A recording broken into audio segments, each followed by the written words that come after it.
bengi ranyisi mar bengi maduong' ma pachoka kata Central Bank of Kenya. Piny Kenya koro manyo gavana manyien mano mar bengi maduong' ma pachoka ma bende biro bedo ka kawo kar Patrick Njoroge.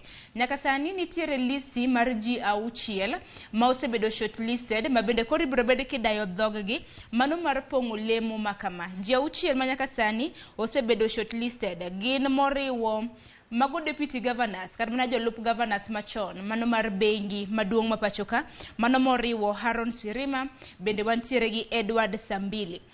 Mamoko gin Dorcas Mudhoni, bende wantiere kanyo gi Nancy Onyango, Adan Abdullah, kanyakla kod Kamau Thuge. Parni Dr. Patrick Njoroge osebedo ka tayo bengi mar CBK kaka gavana mare kuom thuolo mar higni 8 ma osekalo, makoro nyiso ni tam mare nego bed ni rumo chieng' tarik 17 mar dwe mar 6 ma pachoka ende eka koro CBK kata mana gavana manyien mar CBK biro bedo ka nitiere lemo makamano.